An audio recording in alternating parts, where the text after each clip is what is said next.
Bonjour et bienvenue dans l'invité de l'économie. Je reçois Xavier Timbaud, directeur de l'Observatoire français des conjonctures économiques, le fameux OFCE, un organisme de recherche rattaché à Sciences Po Paris. Bonjour Xavier Timbaud, ma première question, c'est que vous avez entendu les décisions du président de la République, fermeture des écoles, vacances anticipées, restrictions élargies sur l'ensemble de la France. Donc, première question très simple, quels impacts économiques pour l'économie française ? Alors, l'impact économique qu'on peut attendre des mesures qui ont été annoncées mercredi par le président de la République, c'est quelque chose de l'ordre d'une perte d'activité pour l'économie française de 10 points de PIB, mais uniquement concentré sur les 4 prochaines semaines. Donc, du coup, avec un impact sur l'année qui serait assez modéré, à quelque chose comme 0,3 points de PIB. On avait, pendant le premier confinement, atteint des sommets. On était descendu très bas. Je crois qu'on avait moins 30% d'activité. Est-ce que là, on va atteindre aussi ce genre de chiffre ou pas ? Non, normalement, on devrait avoir un impact plus limité parce que par rapport au confinement qu'on a connu au mois de mars et au mois d'avril 2020, en fait, on est dans une situation où, bon, d'une part, les vacances de Pâques sont utilisées pour limiter le problème de la garde des enfants, et puis d'autre part, malgré tout, les restrictions de mouvement n'empêchent pas la tenue de beaucoup d'activités de production.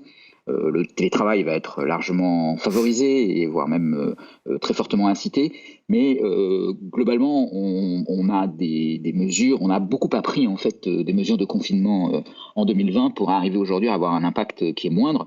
Donc ce qu'on estime, c'est qu'en gros on sera un tiers, on sera à un tiers de l'effet qu'on avait au moment du premier confinement.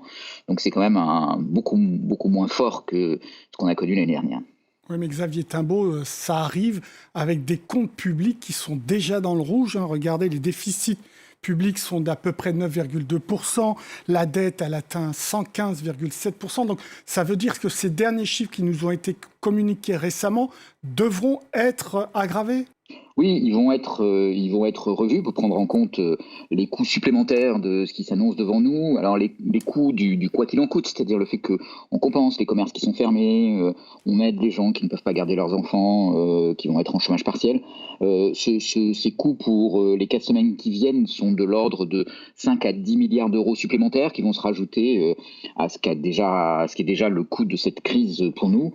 Bon, ceci étant dit, si ce sont les dernières 4 semaines de crise sanitaire, de confinement, de mesures de restriction, le compteur va augmenter évidemment au mois d'avril, mais ce sera beaucoup moins, ce sera relativement négligeable par rapport à tout ce qu'on a déjà accumulé, et il faut espérer surtout que maintenant on entrevoit la sortie du tunnel de cette histoire.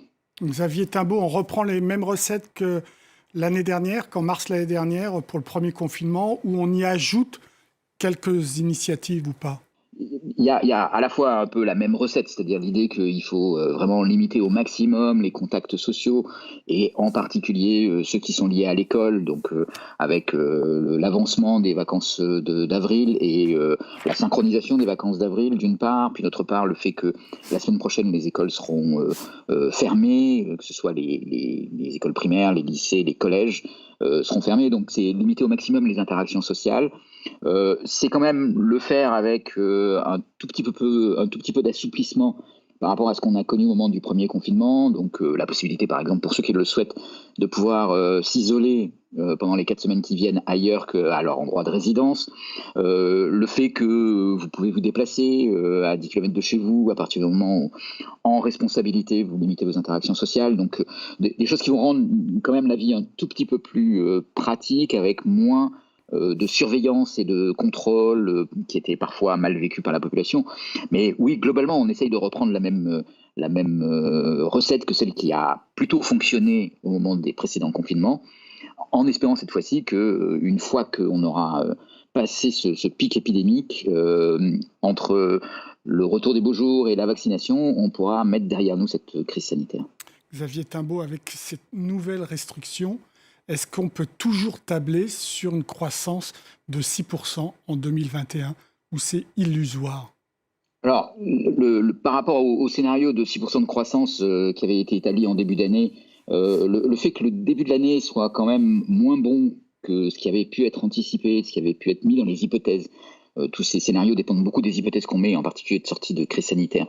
Avec le fait qu'on n'échappe pas à un troisième confinement, alors qu'on aurait pu penser échapper à ce troisième confinement, ça fait qu'on sera probablement en dessous. Ceci étant dit, quand on calcule quel va être l'impact de ce troisième confinement, on arrive à un impact sur la croissance annuelle en 2021 qui est au grand maximum d'un demi-point de PIB. Donc au lieu de 6, on ferait 5,5.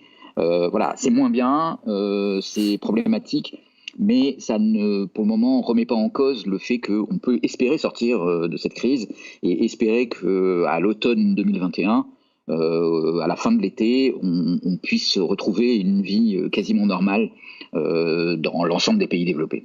Xavier Timbaud, si on avait confiné en janvier, on en serait là ou pas? D'un point de vue économique. Alors ça, c'est une question à laquelle oui, alors sur le plan économique, on n'en serait pas là, on serait avec une facture qui serait plus lourde. Après, le vrai facteur, l'élément pour décider et pour apprécier tout ça, il est épidémiologique, et donc là, ça sort de mon domaine de compétences. Ce que j'entends des épidémiologistes, c'est de dire que de toute façon, la dynamique de la troisième vague était enclenchée avec les variants, et qu'elle elle devait exploser à partir du mois de février ou à partir du mois de mars, qu'un confinement en janvier aurait probablement pas changé grand-chose. Voilà, mais c'est évidemment un scénario, c'est un débat qui peut exister, de savoir si on aurait pu mieux faire ou pas. C'est évidemment dans des situations aussi complexes des questions qu'on doit se poser. Xavier Timbaud, est-ce que du coup, on ne doit pas remettre également en cause le plan de relance de la France, 100 milliards d'euros, que je compare avec les 750 milliards d'euros de nos amis européens, que je compare avec les 1900 milliards de dollars du plan Biden, plus la relance à travers des infrastructures de 2200 milliards.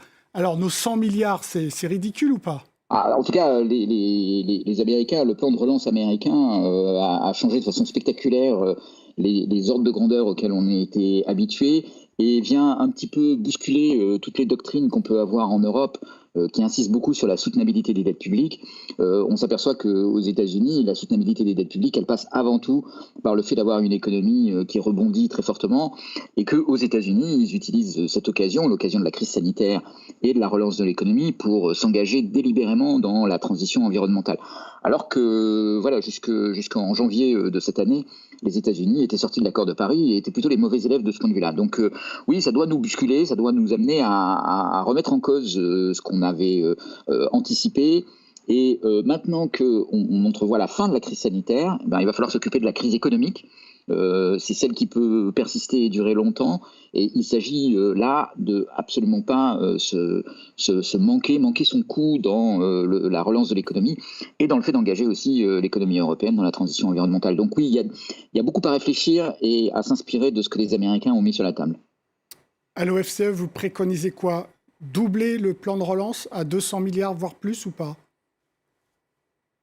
Donc, je pense que c'est à la fois l'idée qu'il faut prolonger le plan d'urgence et de soutien à l'économie, en traitant en particulier la question la situation des entreprises, des petites entreprises qui vont être dans des situations très difficiles après cette année, qui a été une année presque blanche pour elles et qui aura laissé beaucoup de pertes dans leur compte de résultats. Donc là, je pense qu'il ne faut pas mégoter sur les soutiens qu'on apporte à l'économie maintenant.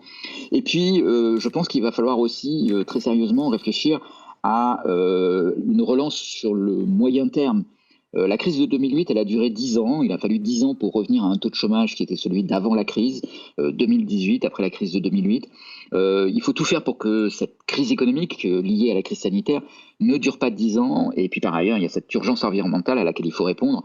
Donc je pense que c'est maintenant le moment de discuter très sérieusement de ce que va être la relance sur le moyen terme. Donc à la fois pour la fin de l'année 2021, mais surtout pour qu'est-ce que ça va vouloir dire en 2022, en 2023, et comment on va s'engager pour essayer de sortir sur le plan économique avec le moins de dommages possible de cette crise, et profiter de cette occasion pour véritablement nous mettre sur les rails de la transition environnementale.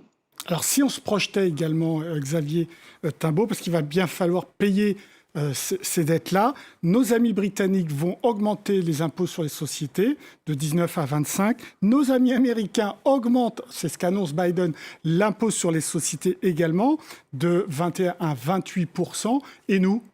La solution, elle passe par l'Europe. Mais encore une fois, l'exemple britannique et l'exemple américain va être un très fort aiguillon pour faire avancer ce débat en Europe. Pourquoi elle passe par l'Europe? Parce que l'Europe est une zone de libre circulation des capitaux, des marchandises, des personnes, et que si l'impôt sur les sociétés n'est pas le même partout dans les pays européens, à ce moment-là, les effets de concurrence fiscale sont tels que ça réduit les bases fiscales et ça contraint en fait les pays à mettre l'impôt sur les sociétés le plus bas possible.